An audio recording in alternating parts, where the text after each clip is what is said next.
السلام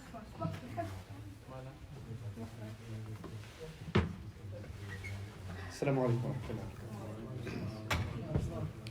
أعوذ بالله من الشيطان الرجيم. ولا تحسبن الذين قتلوا في سبيل الله أمواتا بل أحياء عند ربهم يرزقون فرحين بما آتاهم الله من فضله ويستبشرون بالذين لم يلحقوا بهم من خلفهم ألا خوف عليهم ولا هم يحزنون يستبشرون بنعمة من الله وفضل وأن الله لا يضيع أجر المؤمنين الذين استجابوا لله والرسول من بعد ما أصابهم القرح للذين أحسنوا منهم واتقوا أجر عظيم الذين قال لهم الناس إن الناس قد جمعوا لكم فاخشوهم فزادهم إيمانا وقالوا حسبنا الله ونعم الوكيل فانقلبوا بنعمة من الله وفضل لم يمسسهم سوء واتبعوا رضوان الله والله ذو فضل عظيم إنما ذلكم الشيطان يخوف أولياءه فلا تخافوهم وخافون إن كنتم مؤمنين رب اشرح لي صدري ويسر لي أمري واحلل عقدة من لساني يفقهوا قولي الحمد لله رب العالمين والصلاة والسلام على سيد الأنبياء والمرسلين وعلى آله وصحبه ومن استنى بسنته إلى يوم الدين اللهم اجعلنا منهم ومن الذين آمنوا وعملوا الصالحات وتواصوا بالحق وتواصوا بالصبر آمين يا رب العالمين أما بعد. Once again everyone, Assalamu alaikum wa rahmatullahi ta'ala wa barakatuh. I'm going to start with ayah number 175, finishing up the passage that we started yesterday. But then I'm going to go back and read the entire passage again. As I told you, there's another dimension to this entire passage that can be highlighted. I don't think that should take all that long. So the ayah we're at is إِنَّمَا ذَلِكُمُ الشَّيْطَانُ يُخَوِّفُ أَوْلِيَاءَهُ. That was just the devil. إِنَّمَا ذَلِكُمُ الشَّيْطَانُ, that was just shaitan. يُخَوِّفُ أَوْلِيَاءَهُ. Excuse me. He was instilling fear into you of his protective friends. Now what does that mean? Allah is telling us that when you got intimidated and scared that the enemy is going to come back another time, Allah is telling you it's not people that are trying to scare you. It's the devil that's scaring you. Actually, that fear in your heart is not something based on reality as much as it is based on the waswasa of shaitan. And what does he want you to feel? يُخَوِّفُ أَوْلِيَاءَهُ. He wants to instill fear in you of his friends. Awliya, also those that he protects. Because you could look at it as an ism fa'il or an ism maf'ul, meaning those that he protects or those that are trying to protect him and his cause.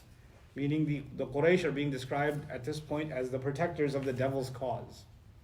There's another interpretation of this ayah that's not just referring to the Quraysh, but it's also referring to the people that lived in Medina. يُخَوِّفُ أَوْلِيَاءَهُ can mean that those who stayed back, or those who got intimidated, those who were saying, oh, people are coming after you, you should be scared of them, were some of the hypocrites in Medina, or the people that were weak in faith. So shaitan is not just, his friends aren't just the enemy on the battlefield, his enemy are also those who got intimidated, and you're becoming scared even of those who are weak links inside of you. Now, let me help explain that. On the one hand, Muslims should be afraid of the enemy forces, right, that are coming and that are overwhelming us in number, that are going to attack yet again. But on the other hand, there's a bigger problem. There are people within the ranks of the Muslims, we don't know who they are, and they're as destructive as the enemy. They can run off from the battlefield, they can make false alliances, they can be treacherous, they're traitors. And that's scary too. Wait, I'm pointing my arrows this way, but is someone going to stab me from behind? Right? So Shaitan wants you to be afraid of all of his friends, meaning not only his friends on the other side, but also the friends that are disguised, not only the enemy on the other side, but also the enemies that are disguised as friends inside Medina.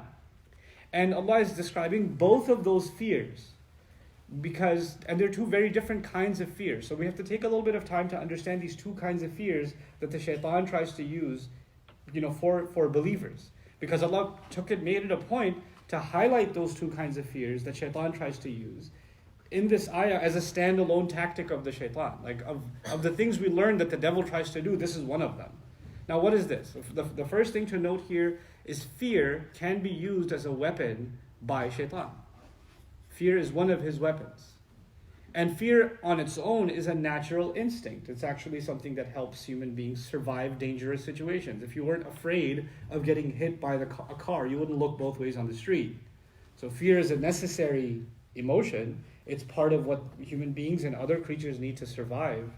But this is taking fear, every capability or feeling that human beings have, shaitan can misuse it. And Allah's word keeps it in check and balance. In balance, all of these emotions are a good thing. Out of balance, these emotions are poisonous. And it's actually one of the things about Islam, our religion itself, and Allah's word itself. Allah says that it's, وَأَنزَلْنَا مَعَهُمُ الْكِتَابَ وَالْمِيزَانَ. He sent down the law or the book, and he also sent down the balance scale. Meaning a description of Allah's word is actually balance. Everything is checks and balances. Even our feelings have to be controlled. You can't let one feeling overwhelm you and take over. And so the feeling that the devil wants to have you take over you is fear in this case. Intimidation, to be scared. Now, scared of two things. Scared of enemies on the outside. Scared of the outside world. Scared of those who don't like you. Scared and intimidated, and this was for them, it was the Quraysh who came with, massive armies. But it can also be fear as simple as some kid who goes to high school and he's like, who's going to make fun of me today? Who's going to beat me up today? It's fear of people that don't like you because of your religion, because of the color of your skin, because of the way you speak, because of the way you're dressed. So, fear of those who hate you for whatever reason is something the devil tries to use. So you live inside fear. You don't act like yourself. You avoid confrontation. You avoid things you normally would not have avoided, I remember when I was in school and I knew some kids that were bullies would be around the corner from where I lived and I walked home from school. I'd take 2 extra long blocks of a walk just to avoid comments or sometimes even worse from certain kids. I don't want, because I've seen them do it to other kids. I don't want to take the chance, right? So there's an avoidance that happens because of fear. And that can become so powerful that you can even become more afraid of that than Allah's own words. You see, the whole point here was they got back up and fought back against a more powerful enemy. And Allah is proud of them for it. That's what we discussed yesterday. And now Allah is telling us that that wasn't an easy step. The devil was with them every step of the way trying to get them to be scared and back down. No, this is too much for you. And the devil didn't come himself. He came in the form of people that said, people are gathering against you. You better watch out. This is scary stuff. And you thought it's people giving you advice, but actually the people didn't even realize they're being puppets of the devil at that point. Innama is harf al-hasr. What that means is, it's simply put, it means the word only. All of that was only the devil, as if it was nobody else. But in the previous ayah, Allah said it was people saying it to them. And Allah is as if Allah is saying, yeah, people were saying it, but behind the people, this entire scheme was just the devil, nobody else. And that teaches us another very powerful sentiment, a very powerful reality. People and the devil are not the same thing. You can't say if, a family member is telling you to be scared and compromise your religion, Innama dhalikum ash-shaytan. I see it. Oh, there's a shaitan behind you, because the next ayah about shaitans. I got this. No, it's not like that. It's not that they're possessed by a shaitan and a jinn and you got to start doing ruqyah on them or something. That's not what this is. What it is, though, is people can fall into the trap of shaitan and get scared. And when they get scared, they try to scare you. So they fell into that trap, and now they don't even realize they're the ones being played. They don't realize that, but Allah, with His word, allows you to see when someone's being duped. We saw before, إِنَّمَا اسْتَزَلَّهُمُ الشَّيْطَانِ. Allah, the devil tried to make them slip. Well, some people He's successful in making them slip. He's successful in doing that. So the first fear that the devil tries to put in believers is fear of those who don't like Muslims, fear of those who don't like Islam. And why would he want you to fear that? Because at some level, you should be worried about certain things. You should be cautious. If you weren't afraid, you wouldn't take a strategically advantageous position in battle. You just say, I'm afraid of nothing, I'm going to run right into the enemy. That's not how it works either. Fear does lead to precautionary measures. There's a reason the Prophet ﷺ is wearing armor. It's out of fear of injury. That's normal, right? So at some level, fear is a necessity. But what the shaitan wants, more than anything, is that there are some things that only belong to Allah. And he wants your fear to go so far that your fear of disobeying Allah becomes smaller and your fear of the enemy becomes bigger. And when it becomes bigger, then your actions to protect yourself from the enemy, your actions will be in violation of Allah's word, and that won't matter because you're too scared to follow Allah's word. That's actually what he wants. He wants you to rebel. Now, somebody could rebel because they are, mischievous. Somebody could rebel because they're angry. Somebody could rebel because they're sad. And now we're learning the devil can try to get you to rebel just because you're scared. Right? So fear can be one of those emotions that can lead us to disobeying Allah, disregarding Allah's instructions, disregarding Allah's word. I was too scared to follow it. What did you want me to do? I was really scared at the time.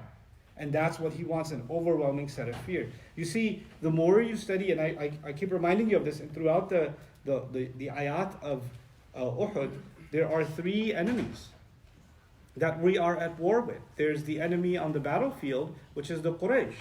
That's the first enemy that we're at war with. The second enemy is the enemy within, meaning the ranks of the hypocrites within Medina. They're also an enemy. They're treacherous. And Allah will call them out and teach you how to deal with that enemy.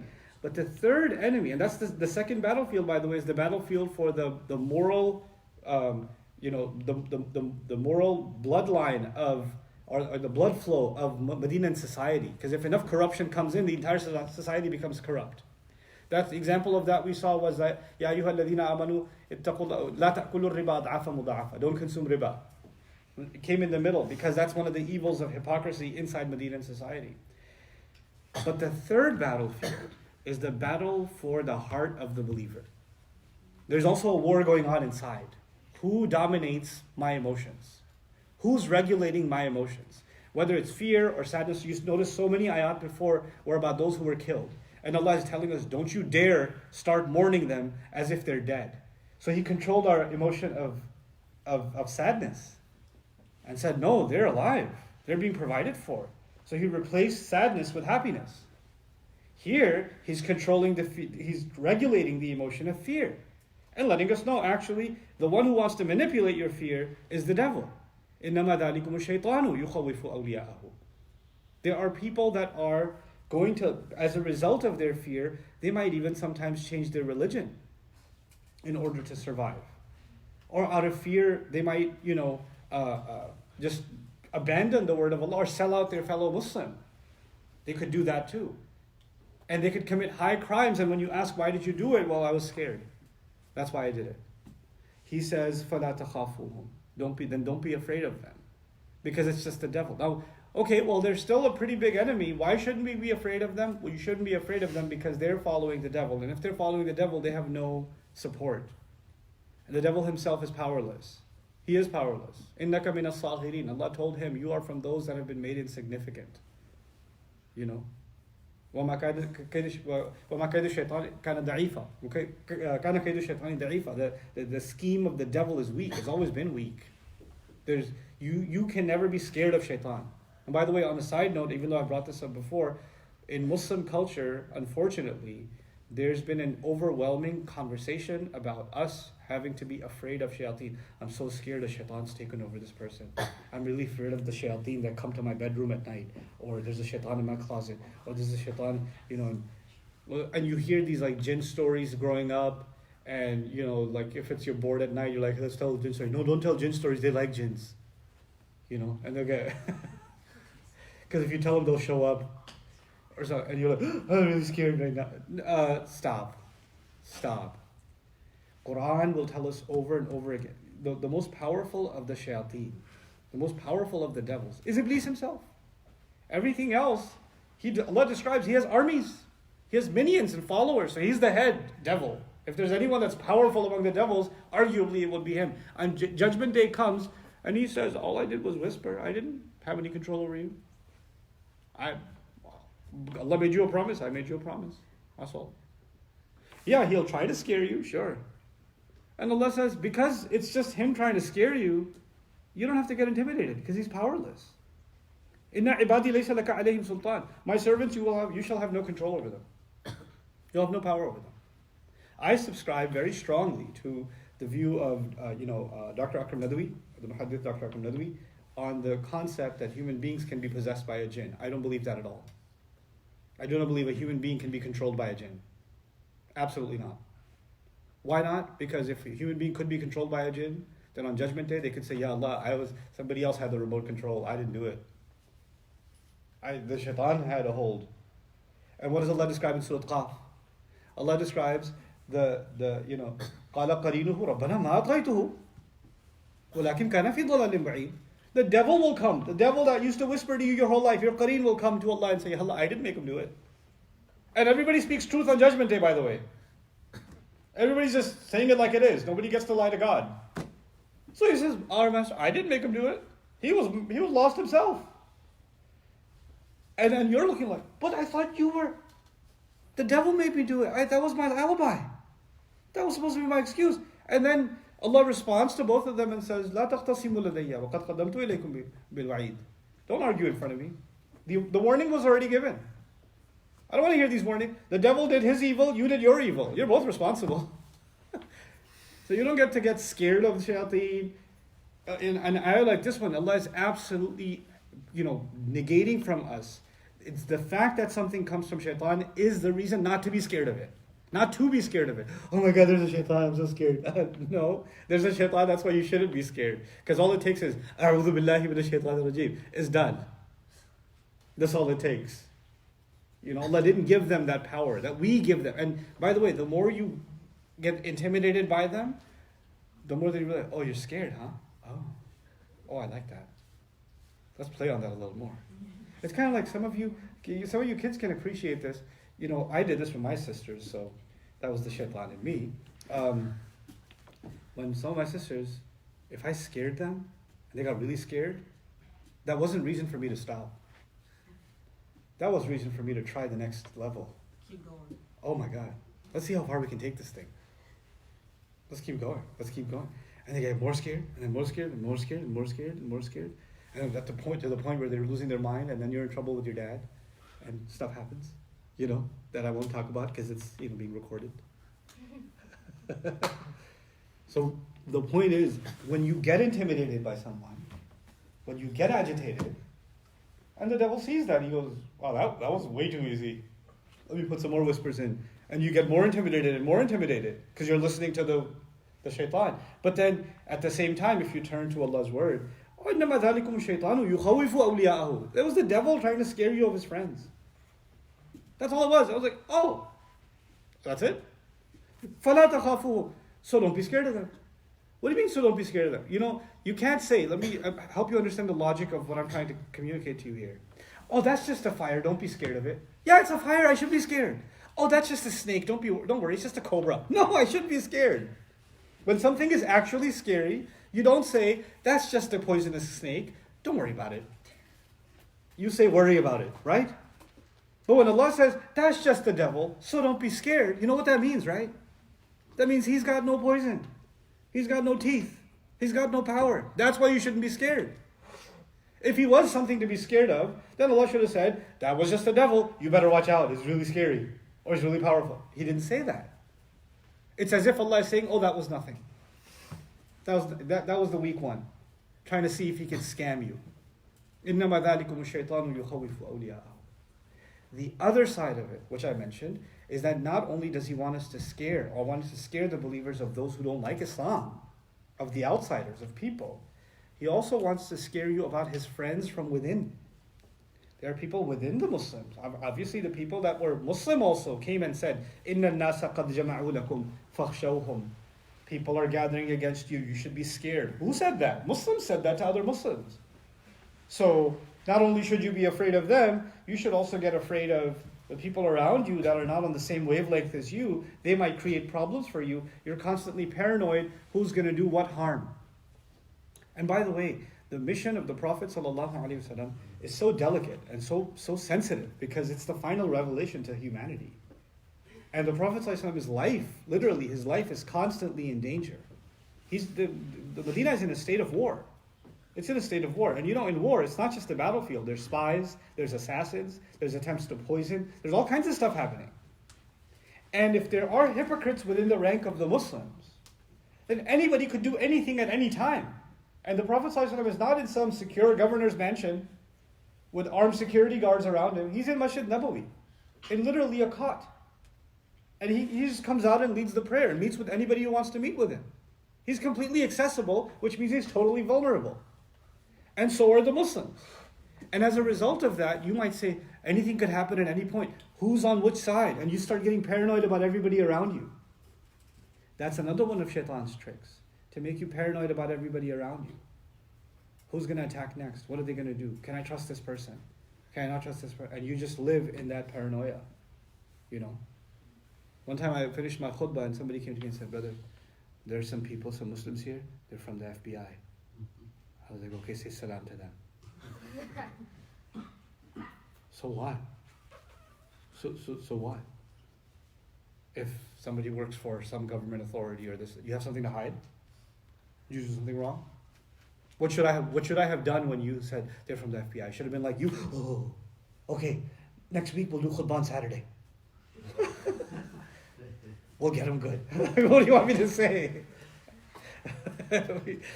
Nothing changes. We just got to do what we got to do. You can't live in paranoia.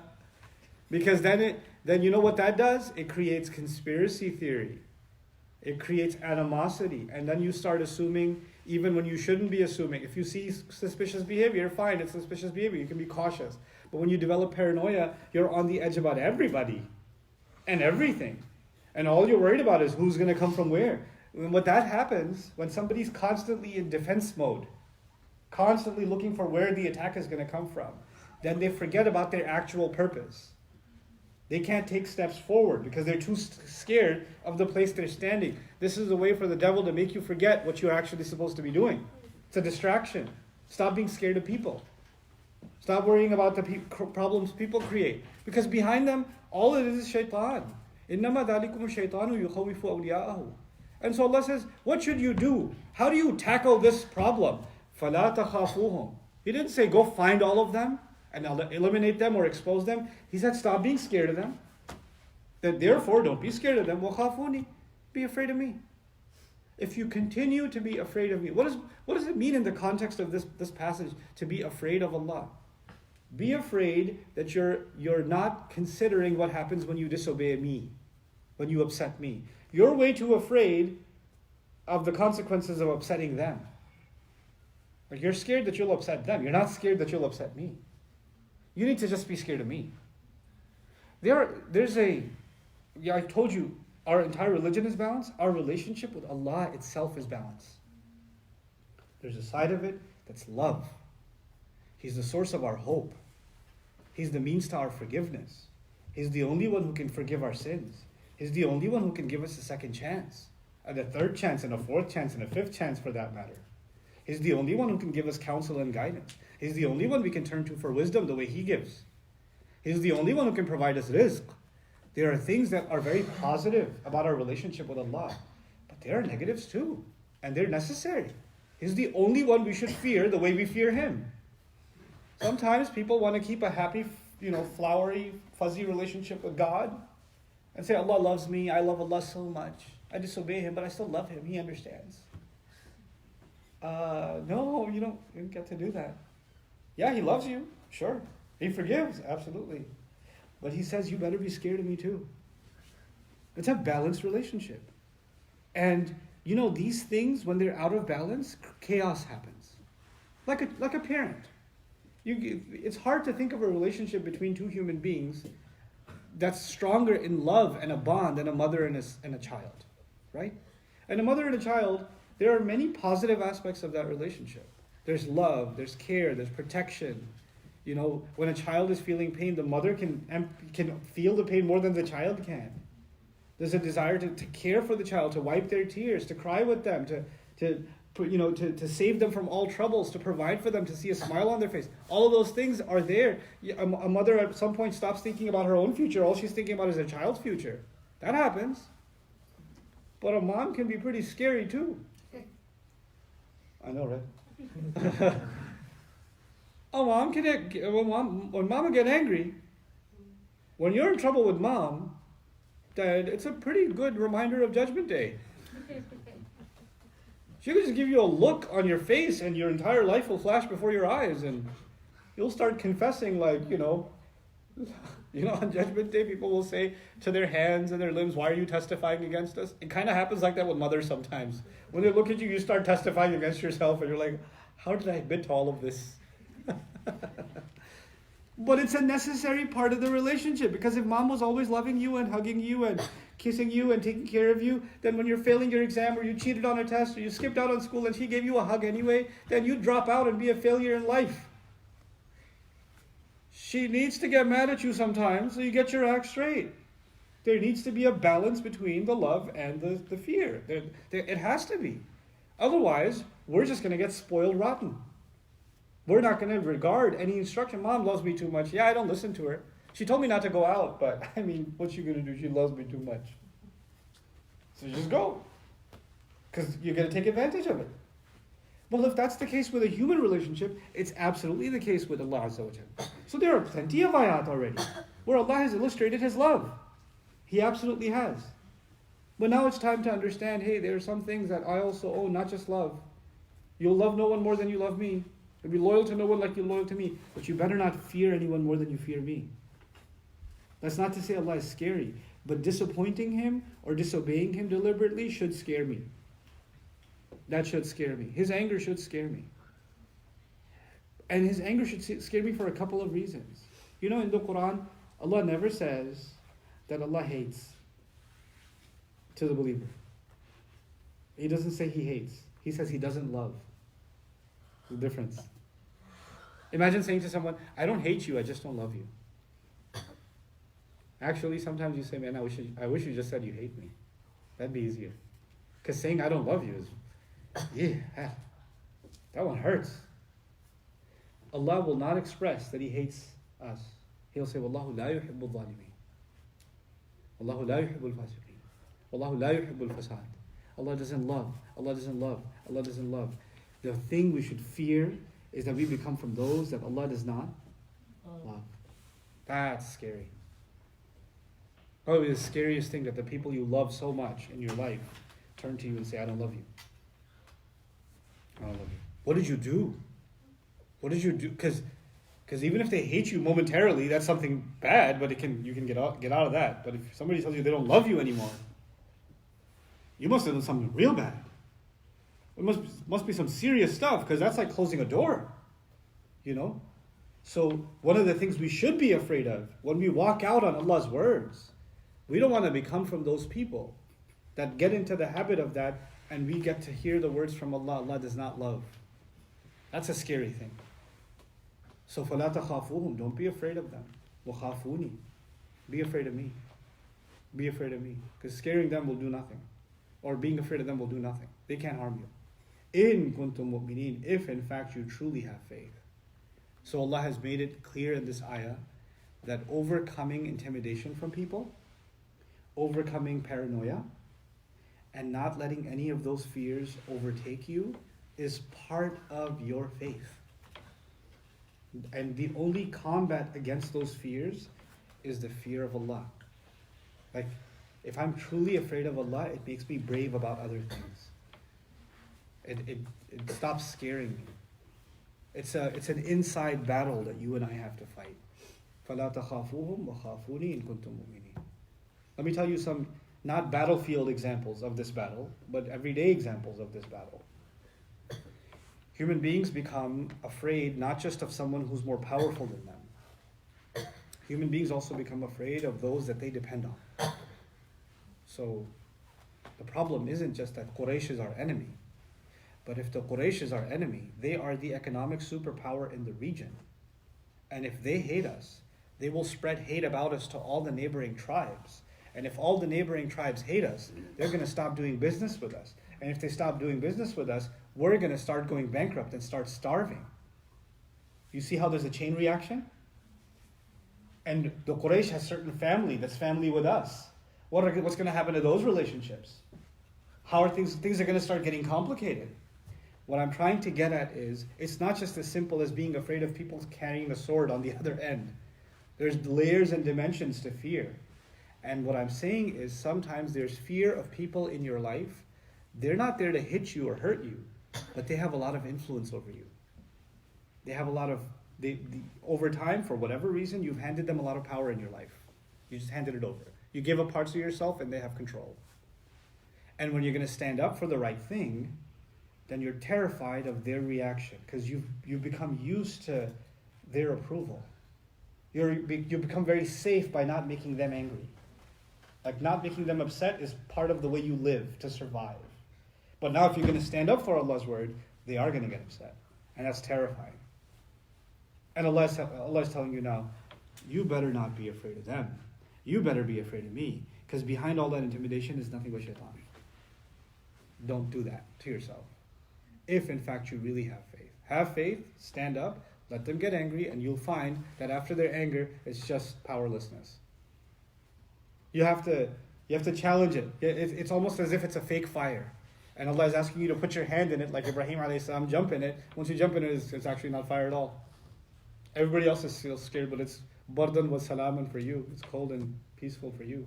There's nothing. And you're like, I was scared all this time for nothing? All this time I was terrified. Man, I wish Allah empowered, I found empowerment in Allah's word sooner. And that's really what these ayat are about. They're not just ayat about the athar or the narration associated with it about how this is just shaitan, is what shaitan does. But ask yourself, why is Allah telling us this as timeless guidance? Why is He telling us this is one of the ways in which the devil works? He instills fear and paranoia of others in you. So you live a scared life. You don't get to do what Allah wants you to do, what Allah expects you to do. You know, in the world of mental health and psychology and other things, they talk about people that suffer extreme anxiety, and as a result of extreme anxiety, it can go so far that people can be afraid to go into a grocery store. Just seeing people around can terrify them. Right? It can keep growing and growing and growing and growing. And yes, there's mental health solutions for that. But a part of that is always going to be spiritual. A part of your healing, whatever emotional crisis you have, if you have something like anxiety, if you have something like extreme fears, phobias, a big part of that is mental health related. And only a counselor can help and therapy can help. That's fine. Another part of that is actually spiritual. And what's spiritual can only be solved by the spiritual source. Only Allah's word can give a certain kind of healing. And it doesn't just, that's the other thing, just like with the devil, we've created this fear of shaitan, right? That, oh, there's a shaitan on this person. Oh my God, I can feel the whispers of shaitan. Or I saw my window moving a little bit. It was windy outside. No, it was shaitan. You know, we've got that. The same way we've got, how is the Quran going to protect me? Because, the Quran is healing and protection, right? Was it going to be just, put the Quran recitation on blast in the house and you're protected? Just find a YouTube loop video and just put that while you're cooking your food or while you're doing this, just listen to Quran and you'll stay protected. Listening to Quran recitation is a beautiful thing, but it has benefits, but the real protection that Allah's word gives is for those who contemplate Allah's word. This is not sounds, this is a message. It has sounds in it, they're beautiful. Tajweed is beautiful, recitation is beautiful, it has benefits, it has spiritual benefits. But the real protection comes to those who actually don't just hear إِنَّمَا ذَلِكُمُ الشَّيْطَانُ يُخَوِّفُ أَوْلِيَاءَهُ فَلَا تَخَافُوهُمْ وَخَافُونِي إِن كُنتُم مُؤْمِنِينَ, and don't understand a word of what was just said. It was just sounds, but I feel better, I'm protected now. You're not going to get protected if you make a poster out of this ayah and put it in your house, beautifully decorated, and you don't have no idea what it says. Just right next to your Surah Al-Asr art that reminds humanity supposedly that time is running out while you watch Netflix episodes for 20 hours. Right? It was Al-Asr right there. Right? So that's not protection from Quran. Protection comes when you turn to Allah's word, you contemplate Allah's word, you let the message Allah is giving you go inside your heart. Now let's go back to the beginning of the passage and look at this passage again. Beautifully, this ayah, when we started, وَلَا تَحْسَبَنَّ الَّذِينَ قُتِلُوا فِي سَبِيلِ اللَّهِ أَمْوَاتٍ 169 was, don't you dare think about those, even entertain the thought about those who've been killed in Allah's path, that they're dead. No, instead they're alive. They're being provided for in the company of their master. One way of looking at this entire passage is that it's not talking about those that are in the world, as I described yesterday. Because they're فَرِحِينَ بِمَا آتَاهُمُ اللَّهُ مِنْ فَضْلِهِ. They're overjoyed about what Allah is giving them in heaven from His own favor. وَيَسْتَبْشِرُونَ بِالَّذِينَ لَمْ يَلْحَقُوا بِهِمْ مِنْ خَلْفِهِمْ. And they're congratulating each other about those who haven't joined them, that are still left behind. أَلَّا خَوْفٌ عَلَيْهِمْ وَلَا هُمْ يَحْزَنُونَ. That those that have not yet joined them are also going to experience a time when there's not going to be any fear, nor will they experience sadness. Right? أَلَّا خَوْفٌ عَلَيْهِمْ وَلَا هُمْ يَحْزَنُونَ. So the people in heaven celebrating the people on earth, you remember this part. But another way of reading what's coming now is we're still in heaven. We're still talking about the people in heaven. One way of reading these ayat is you're talking about the people on earth. Another is you're talking about the people in heaven. So let's look at it from the heavenly point of view. يَسْتَبْشِرُونَ بِنِعْمَةٍ مِّنَ اللَّهِ وَفَضْلٍ.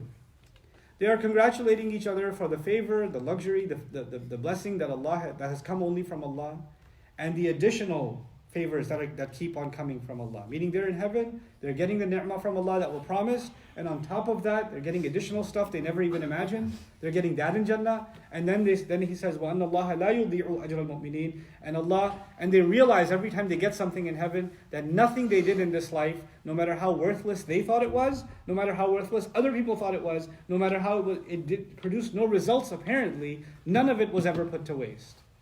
And they're experiencing the truth of that every time they get something from Allah in Jannah. It's kind of like the ayah of Baqarah that I talked about some time ago, where people eat a fruit in Jannah. And هَذَا الَّذِي رُزِقْنَا مِنْ قَبْلِ actually also means, when they eat a fruit in Jannah, you know what deja vu is? Like you see something and it reminds you of something else, right? They eat a fruit in Jannah, they taste it, and immediately, oh, this fruit is tied to that good deed I did over there. That's what I'm getting right now. That didn't go to waste? That's this? Why? This one's just for the wa alaikum assalam I said with a smile? That's this one? This when the mu'adhin said Allahu Akbar, I repeated Allahu Akbar with my heart. That's this one? Like you eat it and you can connect it to every good deed. وَأَنَّ اللَّهَ لَا يُضِيعُ أَجْرَ الْمُؤْمِنِينَ. Then, الَّذِينَ اسْتَجَابُوا لِلَّهِ وَالرَّسُولِ. Those who responded to Allah and the Messenger. Meaning, they were, this some describe it as, those who were surprise attacked, even though they didn't have bad intentions at all in Uhud. But when they got surprise attacked and overrun, they still responded and fought back as much as they could. مِنْ بَعْدِ مَا أَصَابَهُمُ الْقَرْحِ. Even though injury had touched them. لِلَّذِينَ أَحْسَنُوا مِنْهُمْ. For those who excelled among them. وَاتَّقَوْا. And continued to fear Allah on the battlefield until they died, implying, until they died, أَجْرٌ عَظِيمٌ. They have great compensation. الَّذِينَ قَالَ لَهُمُ النَّاسِ إِنَّ النَّاسَ قَدْ جَمَعُوا لَكُمْ. Those about whom the people said, people are gathering against you. People were saying that even before Uhud, wasn't it? They're too much. They're too overwhelming. But they didn't care. They said, Allah is enough. وَنِعْمَ الْوَكِيلُ. Nobody can take care of our matter better than Allah. And so now you look at this next beautiful ayah. فَانْقَلَبُوا بِنِعْمَةٍ مِّنَ اللَّهِ. They returned with a great favor from Allah. Now this would mean now they return back to Allah with a ni'mah from Allah. What's the ni'mah from Allah now? The ni'mah, the blessing from Allah is they earned the title, the honor of being a shaheed. Allah gave them the blessing of dying for Him. And they come back with that medal of honor before Allah. وَفَضْلٍ. And an additional favor.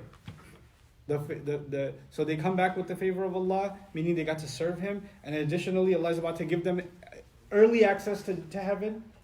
Typical death does not give you early access to Jannah. But clearly from this passage we can tell the shuhada are given immediate access to Jannah. لَمْ يَمْسَسْهُمْ سُوءٌ. No harm touched them. They weren't hurt at all. You might think they were hurt or mutilated, their bodies are lying there bloodied. They weren't hurt at all, Allah says. He's giving an alternative reality to it. وَاتَّبَعُوا رِضْوَانَ اللَّهِ. What they were actually following. What they were following was a path towards the enemy, but they didn't even know they were following a path that leads to Allah being happy with them. They weren't even running towards the enemy. They were running towards Allah smiling at them. وَاتَّبَعُوا رِضْوَانَ اللَّهِ وَاللَّهُ ذُو فَضْلٍ عَظِيمٍ. And Allah is the possessor of a great favor. This changes perspective again. And the perspective is when Allah will put you in front of an adversary situation, a difficult situation, and you face it head on, you're actually facing Allah's pleasure head on. Like Allah is happy with you. It's such an empowering thing. Like He's the one pushing you forward. He's the one leading you on, telling you got this. It's as if you see the enemy and behind the enemy you see Allah. Like you got to get through them to me. That's the imagery. وَاتَّبَعُوا رِضْوَانَ اللَّهِ وَاللَّهُ ذُو فَضْلٍ عَظِيمٍ إِنَّمَا ذَلِكُمْ. Then he turns back to us, who are still here.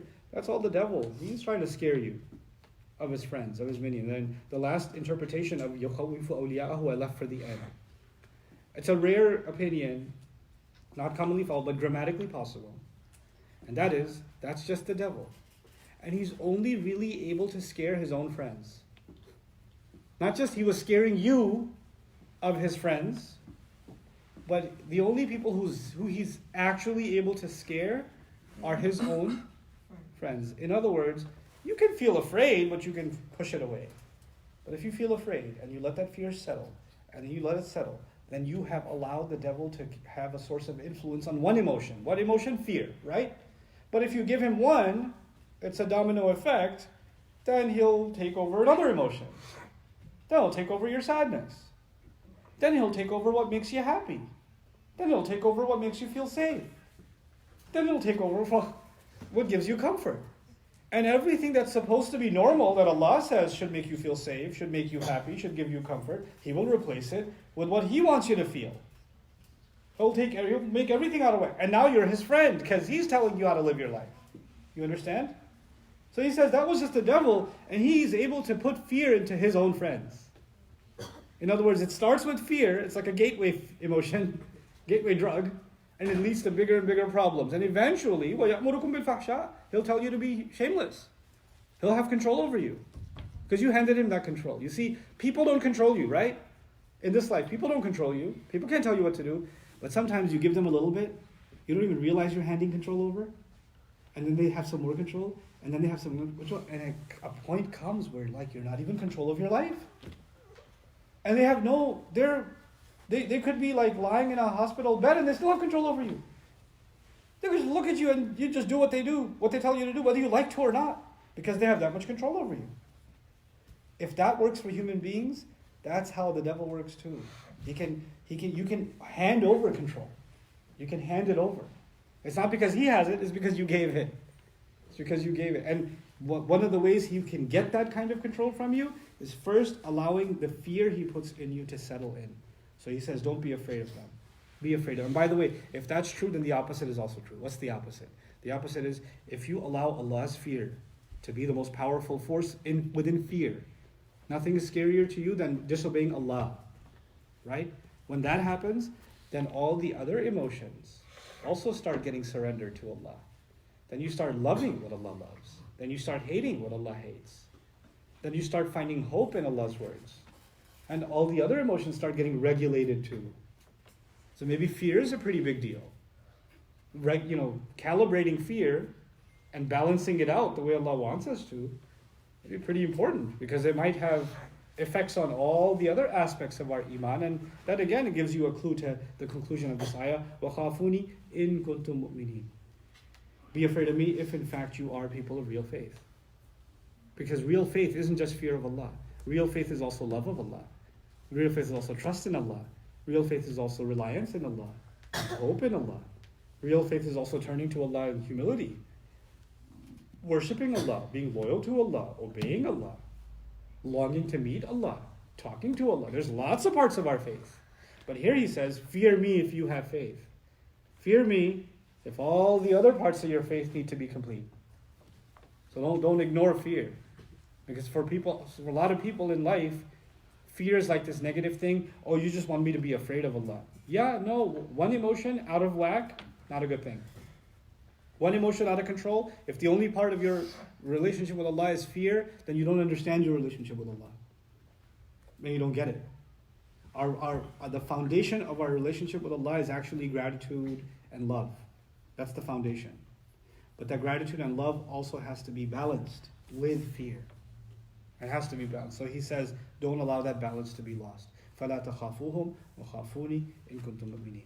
Allah Azza wa Jal give us real faith and really remove from our hearts fear of people, and especially fear of losing people, fear of the harm people can do to us, fear of abandonment. All of those fears, may Allah remove those fears from us, because may He never let us feel that we have to go past His words to overcome our fears. To not be put in a situation that's scary. May Allah Azza wa Jalla make us brave and really be afraid only and only of Him, that we never violate His word, doesn't matter who gets offended. Barakallahu li wa lakum. Assalamu alaikum wa rahmatullahi wa barakatuh. Sure, you have a question. Go ahead before we turn it off.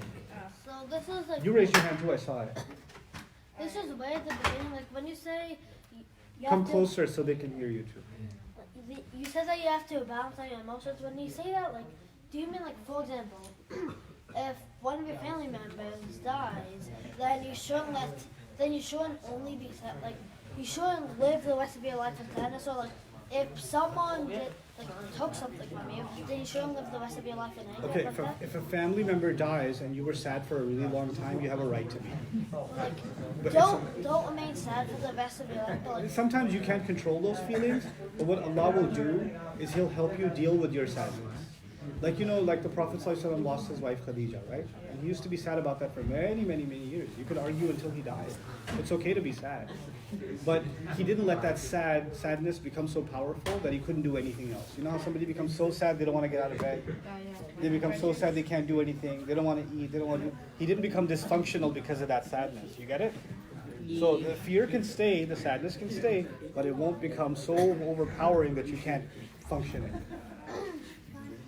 no. So like you mentioned, like if we eat like a fruit in Jannah, and it'll remind us of like a deed, but won't we run out of good deeds? Yeah, but maybe each deed has multiple kinds of rewards. Oh, man, that do make sense. I also have one more quick question. What does the word Muslim exactly mean? I know Islam means to surrender, but what does the word Muslim mean? Muslim is it's a word from Islam. It means someone who surrenders peacefully. So Islam means to surrender. It means to surrender peacefully. Oh yeah, you should do it 20%, my guy. That's okay, 20% is good. Perfect. Okay, yeah. Yes, Bert? So yeah, my what was question is, Uh-huh. you know that like It's your boy Sunny. Okay. Stop, stop lying. okay, you know how Trying to give yourself a Bro, I'm trying to go tastes like food. how what Why would I tell Yeah. myself fake clout? We need to do the game show really quick. you know how you say No, we're not doing that right now. No. Trying to listen. you know the example of you like you said that you smiled while saying Yeah. so like when somebody like trying to protect somebody but you have to attack somebody, would that count? Yes. Wait, also, Wait, I so have I- another question. You kind of didn't see us run our game show today, and I gotta go see it.